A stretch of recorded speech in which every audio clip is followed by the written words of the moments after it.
मैंने स्टूडेंट देखिए अपन जो चैप्टर है पंचम चैप्टर वाक्य के लिए जो पहली वाला चैप्टर है पहली के बारे में अपन पढ़ चुके हैं और इसके 4 श्लोक अपन कर चुके हैं। 4 श्लोक कर चुके हैं। मैं चौथा श्लोक को दोबारा रिपीट कर रहा हूँ। श्रीमंत ने सुखा शांता राजा को बुद्ध गुणोत्तमा बुद्धवधि का सदा वंदे अत्रोत्तम न बुझिए। इसमें देखिए इस प्रस्तुत पहेली में जो प्रश्न दिए गए हैं, प्रश्न पूछे गए, उसी में जो स्टार्टिंग का जो पहला वर्ण है शब्द है उसी में उसका पहला और अंतिम अक्षर मिलाने से उसका अर्थ निकलता है। पहला वर्ण और अंतिम वर्ण, बाद का अंतिम वर्ण और पहला वर्ण मिलाने से उसका अर्थ निकल रहा है। देखिए श्रीमंती ने सुखा शांता, स्त्रियों में शांता कौन है? स्त्रियों में शांता कौन है? तो सी पहला वाला अंत वाला ता क्या बन जाएगा? सीता। सी प्रथम वाला वर्ण और अंत वाला ता क्या बन गया? सीता। राजा को उत्तम, राजा गुणवानों में श्रेष्ठ राजा कौन है? गुणवानों में श्रेष्ठ राजा कौन है? तो रा और लास्ट में दे रखा मैं, कौन हो जाएगा? राम हो जाएगा। उदती का सदा वंदता अत्रो न बुधियते, विद्वानों द्वारा सदा वंदनीय कौन है? विद्वानों सदा वंदनीय कौन है? कौन है? ये पहले और धा ये दे रखा अंत में, ये बन जाएगा विद्या। स्त्रियों में शांता कौन है? सीता है। गुणवानों में श्रेष्ठ राजा कौन है? राम। और विद्वानों द्वारा सदा वंदनीय कौन है? विद्या। इस पहली में 4 में ये बताया गया। 5 में देखिए पानी पातुम इच्छामि तवतः कमल लोचने यदि दास्यामि नेच्छामि न दास्यसि पिबामि। अब देखो पिबा है इनकी संधि विच्छेद करेंगे, क्या बन जाएगा? पिबा इनकी संधि विच्छेद क्या बनेगा? पिबा जोड़ इसके अपन संधि विच्छेद करेंगे तो इसकी संधि विच्छेद देखिए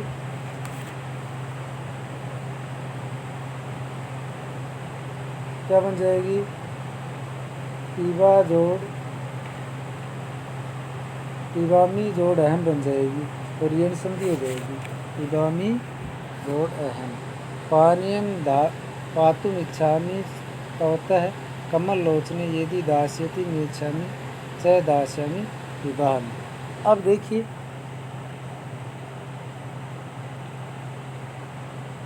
इसमें पहले देखिए कठिन शब्द अपन याद कर लेते हैं। कठिन शब्द देखिए इसमें कमल लोचने माने होता है कमल के समान नेत्र वाला, कमल के समान नेत्र वाला। तवता का अर्थ होता है तुम्हारे हाथ में। पानी माने होता है जल और दास्यसी माने होता है तुम दासी हो, तुम दासी हो। तो इसका अनुवाद देखिए, ये कमल के समान नेत्र वाली, ये कमल के समान नेत्र वाली तुम्हारे हाथ से पानी पीना चाहता हूँ। कमल के समान नेत्र वाली तवतः कमलोचने, इसका देखिए ये कमल के समान नेत्र वाली मैं तुम्हारे हाथ से पानी पीना चाहता हूँ। यदि तुम दासी हो नहीं चाहता, तुम दासी नहीं हो, मैं जल पीना चाहता। देखिए ये कमल के समान नेत्र वाली तुम्हारे हाथ से पानी पीना चाहता हूँ। यदि तुम दासी हो, यदि तुम दासी हो नहीं चाहता हूँ, यदि तुम दासी नहीं हो, कि तुम दासी हो नहीं, मैं नहीं चाहता कि तुम दासी नहीं हो, मैं जल पीना, मैं जल पीता, मैं जल पीता। दोबारा देखिए, हे कमल के समान नेत्र वाली तुम्हारे हाथ से पानी पीना चाहता हूँ। यदि तुम दासी हो नहीं चाहता कि तुम दासी नहीं हो, मैं जल पीना चाहता। अगला देखिए के सज संध्यान कृष्ण का शीतल वाहिनी गंगा की धारा पुत्रता की बलवंत न बाध्यते शीतल। तो देखिए संजंघान का बनता है मारा हुआ, वाहिनी मानी होती है नदी, धारा पोषणता का मतलब होता है पत्नियों के भरण पोषण में लगे। दारा मानी होती है पत्नी, तो भरण पोषण में लगे हुए। बलवंता मानी होता है बलशाली, न बाधित मानी होता है पीड़ित नहीं करना। अब देखिए इसमें एक अलंकार की भूमिका दिखाई गई है। कै सिंजगान कर्चन है, का शीतल वाहिनी गंगा, का दारपोषिता कै बलवंत भारती सी। इसमें देखिए सलेश अलंकार की भूमिका बताई गई है, सलेश अलंकार बताए गए हैं। इसमें देखो प्रश्न देखिए, जिसके द्वारा प्रश्न किया जाता है उसी का ही इसमें उत्तर है। कृष्ण ने किसको मारा? कृष्ण ने किसको मारा? कंस। किसको मारा? कंस को। कृष्ण ने किसको मारा? कंस को। शीतल नदी गंगा कौन सी है? शीतल नदी गंगा कौन सी है? ये हो जाएगी काशी में बहने वाली। काशी में बहने वाली। पत्नियों के भरण पोषण में कौन लगे हुए हैं?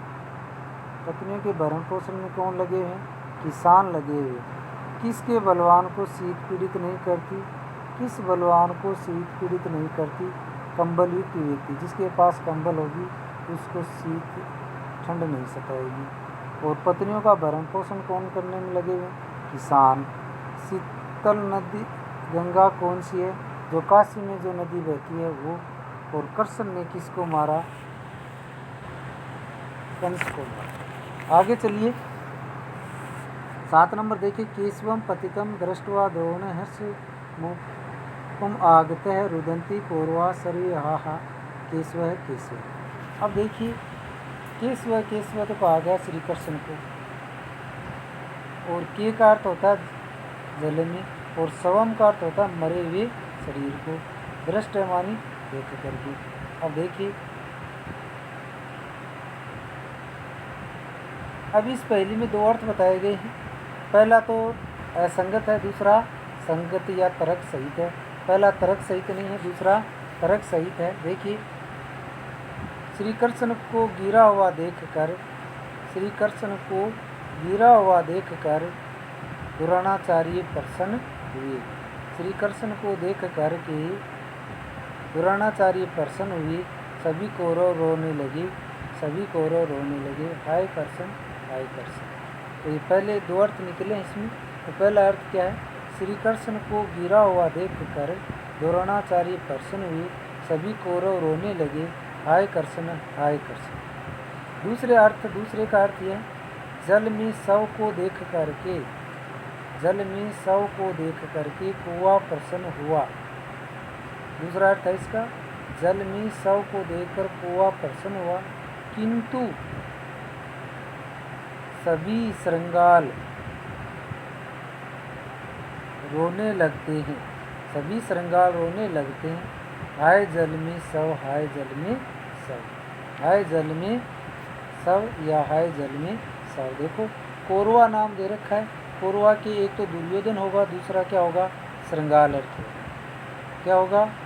श्रृंगाल। और द्रोणे का अर्थ एक तो द्रोणाचार्य हो जाएगा, दूसरा हो जाएगा काके। काके में से कौवा, द्रोणाचार्य अथवा कौवा हो जाएगा। और कौरवा का अर्थ हो जाएगा श्रृंगाल और दुर्योधन। तो दूसरे में देखिए जल में शव को देखकर कौवा प्रसन्न हुआ, किंतु सभी गिद्दड़ जो श्रृंगाल हैं वो रोने लगते हैं। हाय जल में शव, हाय जल में शव। तो ये तो है तर्क सहित, और दूसरा पहले वाला था तर्क सहित असंगत। अगला देखिए, आप दो दुर्गामी च साक्षरो, आप दो दुर्गामी च साक्षरो न च पंडित है, अमुक स्फुट वक्ता च यो न जानती स पंडित है। देखिए अपद होता है पैर से रहित, अमुक का मतलब होता है मुख से रहित, और स्फुट वक्ता का मतलब होता है स्पष्ट बोलने वाला।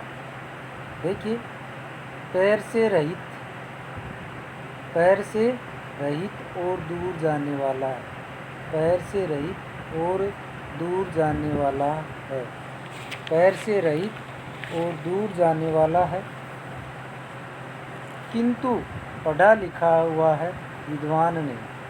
पैर से रहित है, दूर जाने वाला है, पढ़ा लिखा हुआ है लेकिन विद्वान नहीं है। मुख से रहित है और स्पष्ट बोलने वाला है, जो इसे जानता है वह विद्वान है। देखिए, पैरों से रहित, बिना पैर के दूर तक जाता है, पढ़ा लिखा हुआ है लेकिन विद्वान नहीं। मुख से रहित, मुख नहीं है और लेकिन स्पष्ट बोलने वाला है, जो इसे जानता है वो ही पंडित है। तो ये कौन हो जाएगा? समाचार पत्र या संदेश पत्र हो जाएगा। अब देखो, समाचार पत्र इसका उत्तर हुआ, उसके पैर नहीं होते हैं। दूसरा, पढ़ा लिखा है लेकिन विद्वान नहीं है। तीसरा, स्पष्ट बोलता है लेकिन मुख नहीं है, तो वो जानता हो विद्वान है। तो इसका अर्थ हो जाएगा समाचार पत्र या संदेश पत्र। अगला है वृक्षाग्रवासी च पक्षीराज है, त्रिनेत्रधारी न च शूलपाणि है, तवंग वस्त्रधारी च सिद्धयोग जलम न विघ्न घटो न मेघ है। अब देखिए, इसके शब्दार्थ अपन देखेंगे। पक्षीराज का मतलब होगा गरुड़, और त्रिनेत्रधारी का मतलब होगा 3 नेत्रों वाला। शूलपाणि मतलब होता है शिव जी, शूलपाणि का मतलब होता है शिव। तवंग वस्त्र धारने वाले, छल के वस्त्र धारण करने वाला। और जल विवर्त का मतलब जल को धारण करता है। घटा माने घड़ा, मेघ माने बादल। घटा माने घड़ा और मेघ माने बादल। अब तो देखिए, इसका अर्थ देखिए आप। पेड़ के शिखर पर रहता है, वृक्षागमी में पेड़ के शिखर पर रहता है किंतु गरुड़ नहीं। वृक्षागमी ने च पक्षीराज है, तो पक्षीराज यहाँ गरुड़ को कहा गया है। पेड़ के शिखर पर रहता है, वह गरुड़ नहीं है। 3 आँखों वाला है, त्रिनेत्रधारी ने च शूलपाणि। 3 आँखों वाला है किंतु शिव नहीं है। 3 नेत्रों वाला है किंतु शिव नहीं है। तवंग तारी च न च सिद्ध योगी, छल के वस्त्र धारण करने वाला है किंतु सिद्ध योगी नहीं। छल कपड़े, जो वृक्ष की छाल होती है उसको कहते हैं छल। छल वस्त्र धारण करने वाला है किंतु सिद्ध योगी नहीं। जल से भरा हुआ है किंतु घड़ा नहीं। जल से भरा है किंतु वह न तो घड़ा है और न ही बादल है। देखो, वृक्ष के शिखर पर रहता है किंतु गरुड़ नहीं है, पक्षीराज नहीं है। 3 आँखों वाला है किंतु शिव नहीं है। छाल के वस्त्र धारण करता है लेकिन सिद्ध योगी महात्मा नहीं है। जल से भरा हुआ है लेकिन किंतु न तो वो घड़ा है और न ही बादल है। तो इस पहली का अर्थ क्या हो जाएगा? इस पहली का अर्थ हो जाएगा नारियल। नारियल देखो, वृक्ष के ऊपर रहता है, पेड़ पक्षी की तरह रहता है। 3 इसकी आँखें होती हैं लेकिन शिव जी नहीं कह सकते। उसका जो आवरण है उस पर छल जो पेड़ की छाल जैसा होता है रंग, और जल से भरा हुआ रहता है। न तो वो बादल है न वो घड़ा है, उसमें जल होता है। तो इसको क्या कहेंगे? नारियल कहेंगे, नारियल कहेंगे। तो इसका हो जाएगा नारिकेलम, नारिकेल फलम, नारिकेल फलम नारियल। अगला है नदामि मेघान गगने अवलोके, नत्यामि गायामि भवामि संतुष्ट है। न है कर्षिज्ञ पथिको अपि, न है वदति विज्ञानम नाम देवी। अब देखो, गगने माने होता है आकाश में, अवलोके या दृष्टवा का होता है देख करके। नंदामी मानी होता है आनंदित होना। तुष्ट मानी होता है प्रसन्न होना। कृषिज्ञ मानी होता है किसान। पथिक मानी होता है यात्री। विज्ञा मानी जानते हैं। नाम देय मानी होता है नाम। नाम देय मानी नाम। आकाश में बादलों को देखकर मैं आनंदित होता हूँ। नंदामी मेघान गगलो और के नत्यामी गायामी भवामी संतुष्ट। आकाश में बादलों को देखकर मैं आनंदित होता हूँ, नृत्य करता हूँ, गाता हूँ और प्रसन्न होता हूँ। नृत्यामी गायामी भवामी, तुष्ट तुष्ट माने संतुष्ट होता हूँ। बादलों को, आकाश में बादलों को देखकर मैं खुश होता हूँ, नाचता हूँ, गाता हूँ और प्रसन्न होता हूँ। ना कृषि के पति को ना, न मैं किसान हूँ न मैं यात्री हूँ। न किसान है न मैं यात्री हूँ। वदतु विज्ञा विद्वानों मम धाय, मेरा नाम बताओ। आकाश में बादलों को देखकर मैं आनंदित होता हूँ, नृत्य करता हूँ, गाता हूँ और प्रसन्न होता हूँ। न तो मैं किसान हूँ और न ही मैं यात्री हूँ। विद्वानों मेरा नाम बताओ। तो मेरा नाम क्या हो जाएगा? मयूर है। मयूर आकाश में बादलों को देखकर खुश होता है, नाचता है, गाता है। तो ये हो जाएगा मयूर है मोर। मयूर है मोर हो जाएगा। इसका क्या हो जाएगा? मयूर है मोर हो जाएगा। तो मैंने आपको हिंदी अनुवाद बता दिया है। अब आगे चलिए प्रश्न उत्तर पर चलें। तो प्रश्न उत्तर पर चलें। देखो पहला प्रश्न क्या है अपना। पहला प्रश्न वस्तुनिष्ठ प्रश्न दे रखे हैं। वस्तुनिष्ठ प्रश्नों की ओर अपन चले।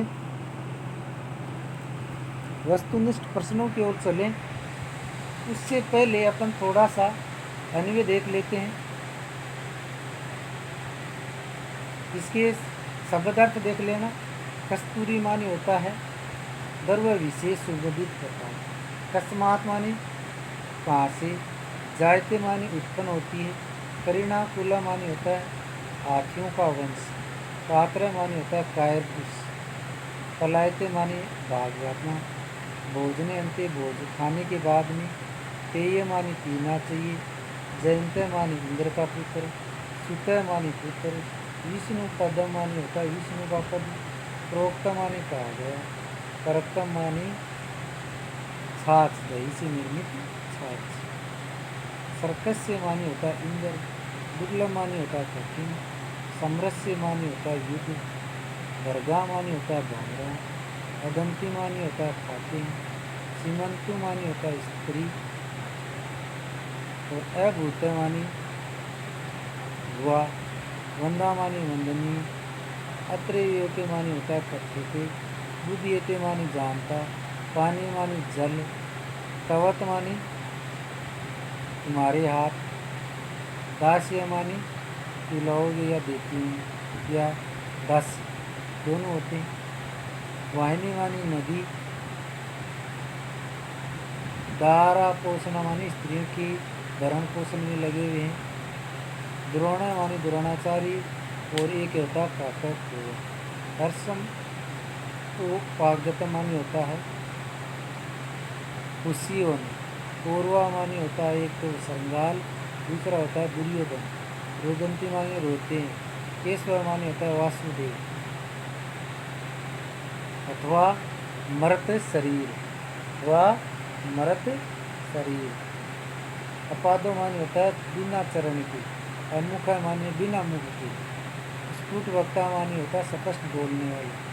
त्रिनेत्रधारी तीन आंखों वाला। सुल्तानी शिव जी को कहा गया है।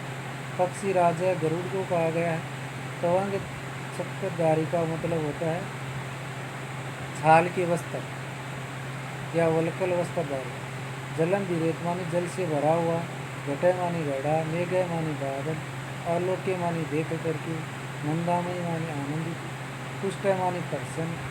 कर्षिक मानी किसान। पत्तिका मानी यात्री। और विज्ञा मानी जानते हैं। नाम दे मानी। अब देखो संधि विच्छेद। भोजना अंते भोजन जोड़ अंते। तो ए को जोड़ेंगे आ बन जाएगा। आ न में जुड़ जाएगा। ना बन जाएगा। ये हो जाएगी दीर्घ संधि। प्र जोड़ उत्तम। प्र उपसर्ग है। आगे क में ए है। आगे ऊ है। ए और ऊ को ओ बन जाएगा। तो ये बन जाएगी गुण संधि। करसे भयन। तो देखिए ये रह है आ गया। रह है तो रह विसर्ग में चला जाएगा और रू तो विसर्ग संधि बन जाएगी। तो ये बन जाएगा कर्ष के जोड़ भयन। चापे भयम तो च जोड़ अपी। तो ये तो हो जाएगी दीर्घ संधि है। च जोड़ अपी। आगे देखिए प्लस अभयम प्लस च। तो देखिए अपी जोड़ अभयम ये बन जाएगा यण संधि के अंतर्गत और अंत में च आ जाएगा। भाग्य तीर्थ सम्रम आशिक का नाम।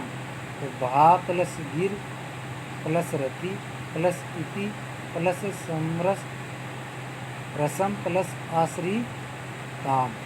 तो इसको अलग अलग तोड़ दिया है शब्दों के हिसाब से, जो अर्थ है उसमें 6 दे रखे उसी के अनुसार। भा मानी क्रांति, गिर मानी वाणी, तो भाग गी रति इति रस आश्रित। तो बुध गुणोत्तम, तो कह जोड़ अभूत है। कौन संधि हो जाए? गुण संधि, गुण जोड़ उत्तम, तो ये बन जाएगा वो बुध उत्तम। अतर वोक्तम, अतर प्लस ए प्लस उत्तम, दासी प्लस असी, दासी।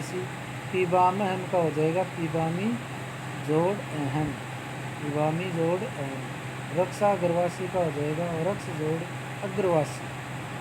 तवंग वस्त्रधारी, तवक जोड़ वस्त्रधारी, तो कौन सा था? छाल का वस्त्र। विभिन्न का हो जाएगा विविध प्लस में। गगन अवलोके, गगन ने प्लस अवलोके। न जोड़ अयन का बन जाएगा ना हयन। दीर्घ संधि क्या जाएगा? पथिको अपि, पथिक जोड़ अपि, इसका संधि विच्छेद बन जाएगा। ये आपको नोट कर लेना संधि विच्छेद। तो ये पहली का समाधान दे रखा है आपको। अगला चलें प्रश्न उत्तर की ओर। तो देखो मेन्यू टाइप वाले प्रश्न आपको बता देता हूँ, 2-4 प्रश्न हैं वो आपको मैं बता देता हूँ। 2-4 प्रश्न न्यू टाइप वाले प्रश्न हैं वो करेंगे, बाकी के अपन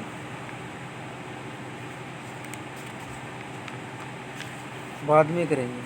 तो देखिए प्रश्न उत्तर अपन चलते हैं। कस्तूरी कस्मात जायते, कस्तूरी किससे उत्पन्न होती है? किससे उत्पन्न होती है? मरगयात। किससे होती है? किससे होती है? तो ये हो जाएगा मरगात। क्या हो जाएगी? मरगात से अलग होने में, पंचमी विभक्ति, तो ये ई आ जाएगा। भोजन अंत्य किम, भोजन के अंत में क्या पीनी चाहिए? छाछ। क्या हो जाएगा? कर्कम। भाकास्य, भाकस्य सारमसी, भा किसका सार है? रवि। किसका है? सूर्य का। क्या हो जाएगा? रवि। सीमंत निशु का शांता है वाक्य, आधा अंतो अक्षरोस्त है, तो शांता इसमें किसको है? सीता को कहा गया है। तब दास्य सीते अर्थो अस्ति, इसमें हो जाएगा आपकी ए आ इत्यु भयम, ए आ इति भयम। दासी प्लस असी, दासी का संधि विच्छेद होगा यण संधि। कौन सी संधि? यण संधि। नेच्छामी इतर संधि विच्छेद क्या है? इसका बन जाएगा न जोड़ इच्छामी, न जोड़ इच्छामी। और अगला है दृष्ट व व्याकरण की मस्ती, तो दृश्य धातु जोड़ कत्वा प्रत्यय 1 नंबर। दृश्य दय के नीचे री, पहला स और कत्वा प्रत्यय। अब इसमें दोबारा बता देता हूँ। पहले में हो जाएगा ई मरगात, दूसरे में हो जाएगा ए तरकम, तीसरे में हो जाएगा रवि है, 4 नंबर में हो जाएगा सीता, 5 नंबर में हो जाएगा ए आ इथु भयम। दासी प्लस असी, दासी में संधि है यण संधि, ए हो जाएगा नेच्छामी का बन जाएगा न जोड़ इच्छामी यण संधि, और दृष्टवा में दृश्य जोड़ कत्वा इसके अंतर्गत पढ़ते आ जाएंगे। तो आज अपने न्यू टाइप वाले प्रश्न किए हैं। तो बच्चों आज के लिए बस इतना ही। अगले वीडियो में फिर अपन इसके प्रश्न उत्तर कंप्लीट करेंगे। जो बच गए थोड़े से प्रश्न बचे आपको मैंने हिंदी अनुवाद कर दिया है, सीधे ही आप हिंदी अनुवाद कर लेना है। तो आज के लिए बस इतना ही। Thank you. अगले वीडियो में फिर मिलेंगे।